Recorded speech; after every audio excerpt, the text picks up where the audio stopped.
Bismillah.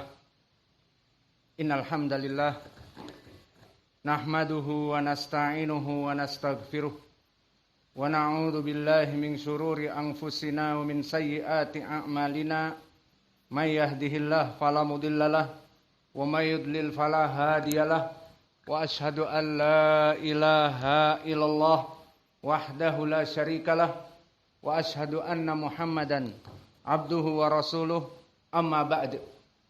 Alhamdulillah, pada kesempatan hari ini hari Ahad 14 Agustus 2022 bertepatan dengan 16 Al-Muharram 1444 Hijriah.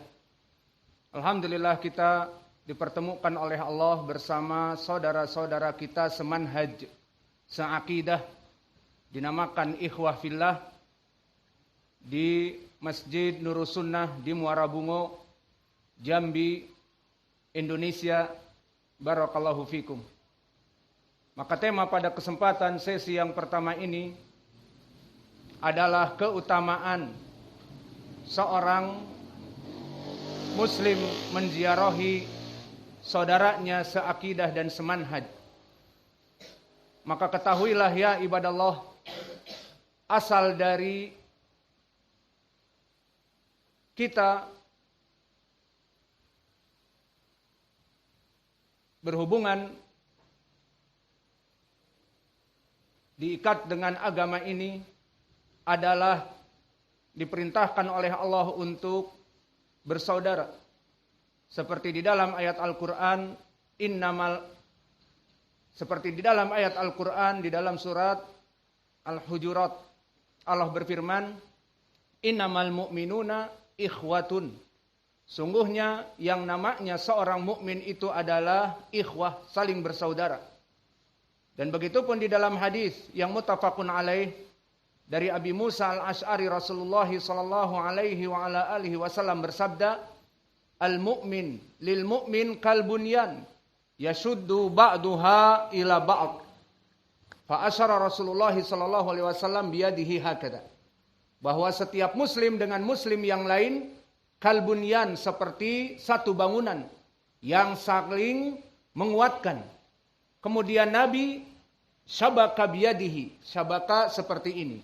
Maka Nabi menjadikan tangannya seperti ini karena saling menguatkan satu dengan yang lainnya. Kemudian di dalam ayat Al-Quran yang lain juga Allah berfirman, wa ta'awanu 'alal birri wa taqwa. Maka saling bekerja samalah, saling berkolaborasi, saling melaksanakan simbiosis mutualisme di antara kalian kaum muslimin. Maka dari dua ayat dan satu hadis menjadikan pendalilan bagi kita di sini bahwa kita hidup di muka bumi ini sebagai seorang muslim. We are social people. Kita ini adalah makhluk yang bersosial, yang tidak bisa kita berdiri sendiri, dan bahkan beberapa ibadah pun tidak bisa berdiri sendiri. Seperti kewajiban salat berjamaah, Allah memerintahkan kita untuk berjamaah, wa aqimus shalah. Dan Allah berfirman, warka'u ma'ar raqiin. Maka bangunlah salat dan rukuklah bersama orang-orang yang rukuk.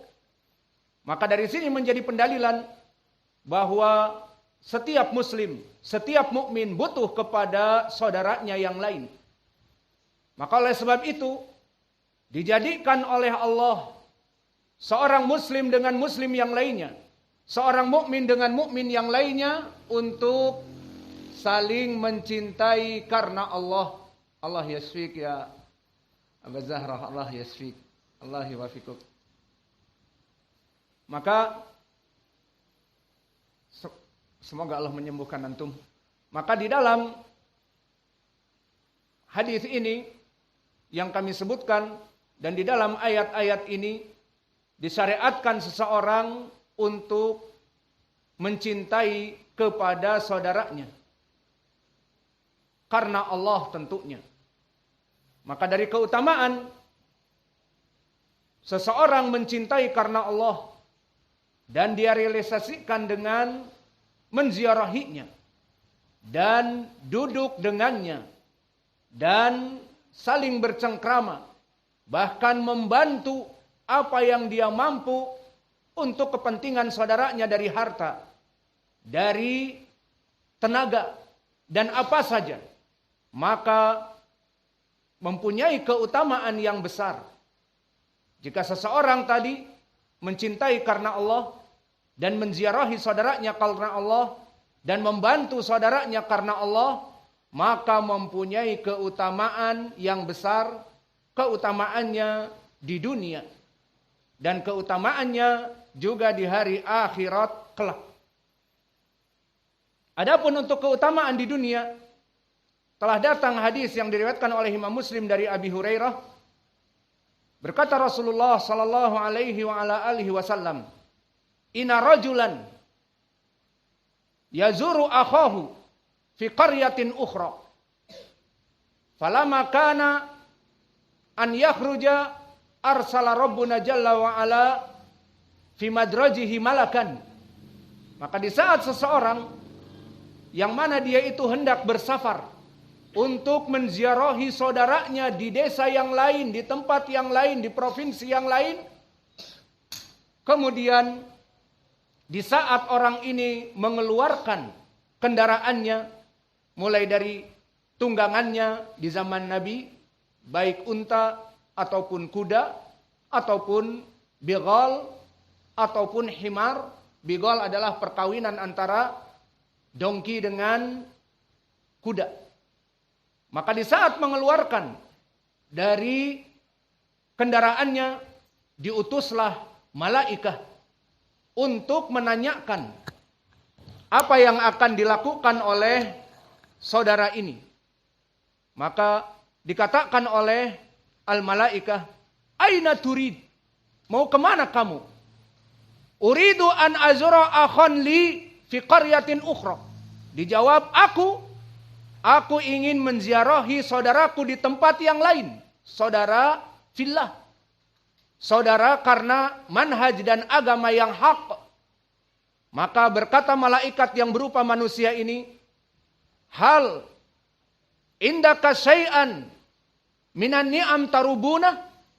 Apakah kalian akan bertemu dengan saudara kalian dikarenakan keuntungan bisnis, tender, atau perkara-perkara dunia yang menyebabkan kalian berkumpul seperti rapat-rapat dan sebagainya karena tujuan dunia? Dikatakan, "La azuruhu li'annani uhibbuhu fillah." Tidak, kata orang ini kepada malaikat, "Aku akan menziarahi dia karena aku mencintai dia karena Allah." Maka orang ini akhirnya mengaku, "Inni Rasulullah arsalallah ilaik fa abshir fa innallaha qad ahabbaka bima ahabbahu. Abshir bi annallaha qad ahabbaka bima ahbabtahu." Maka dikatakan oleh malaikat ini, setelah dia mengaku, "Aku hanya malaikat utusan Allah yang diutus untuk menanyakan apa yang terjadi dengan diri kamu menziarahi saudara kamu, dan setelah diketahui bahwa kamu tidak ada urusan duniawi, tidak ada urusan bisnis dan tender, tetapi kamu keluar dari desa kamu dan berjalan dengan jalan yang panjang dan lama dan mengeluarkan ongkos makan dan yang lainnya, maka itu semua karena bertemu dengan saudaramu karena Allah, maka absyir, maka diberikan kabar gembira oleh kamu bahwa innallaha qad ahabbaka bima ahbabtahu fi. Maka sungguhnya Allah telah mencintai kamu dikarenakan kamu mencintai saudaramu karena Allah. Maka ini keutamaan di dunia yang pertama, ya ibadallah, bagi mereka orang-orang yang mencintai karena Allah dan menziarahi karena Allah. Bismillah.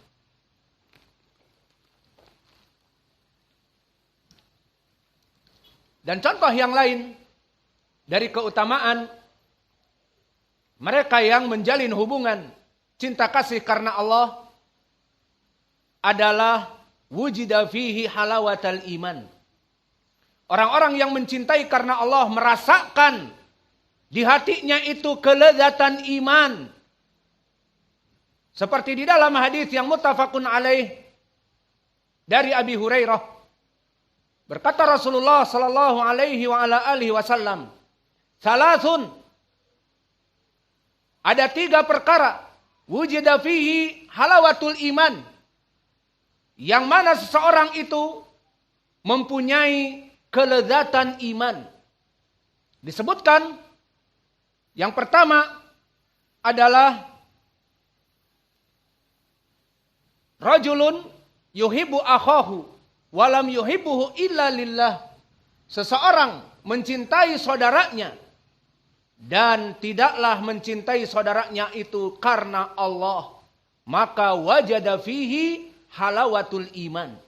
Orang ini akan mendapatkan kenikmatan yang sangat lezat di hatinya di saat dia mencintai saudaranya karena Allah. Di saat saudaranya satu manhaj, satu akidah, maka dia mencintai.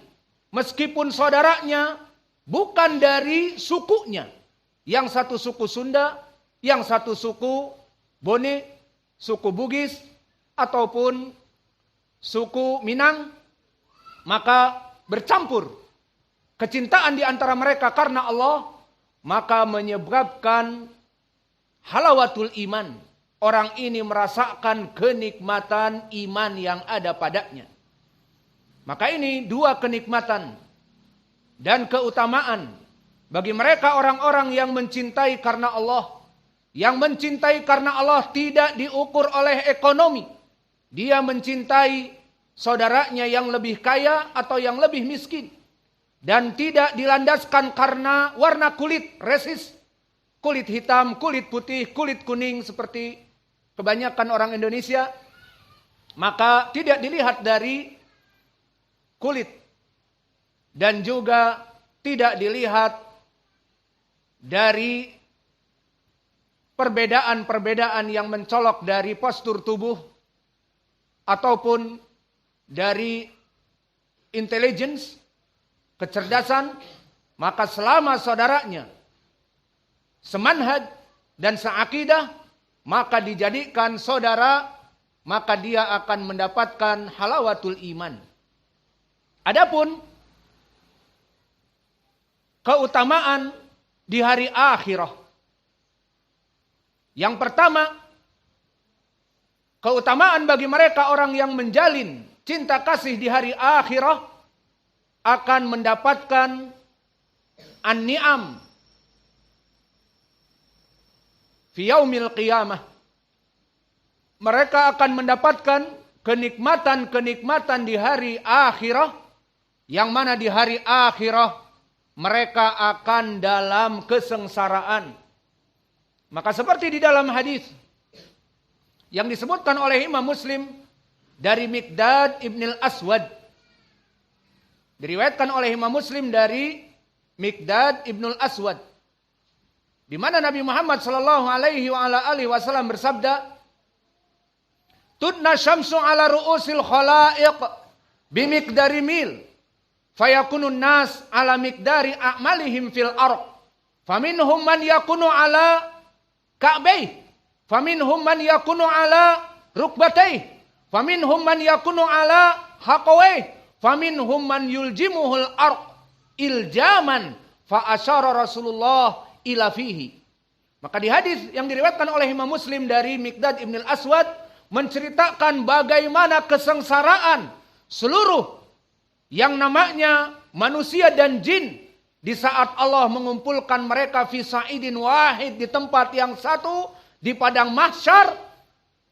Maka disebutkan, tudna syamsu ala ru'usil khalaiq bimiqdari mil. Matahari itu akan diturunkan hanya 1 mil saja. Maka 1 mil itu barakallahu fikum, jika kita kembali kepada ilmu ukur, maka 1 mil 1 kilo ditambah 200 meter. Maka mentari akan berada di atas kepala seluruh manusia dan jin hanya 1,2 meter. 1 kilo 1.200 meter. Di atas kepala seluruh manusia dan jin.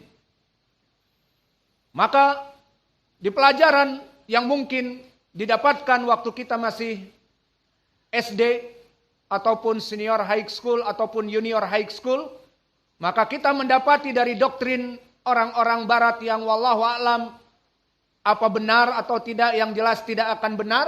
Mereka mengatakan bahwa jarak matahari ke bumi adalah 14 miliar kilometer bla bla bla. Pertama, siapa yang sudah ngukur? Yang kedua, meterannya pakai meteran apa? Meteran bangunan hanya 5 meter.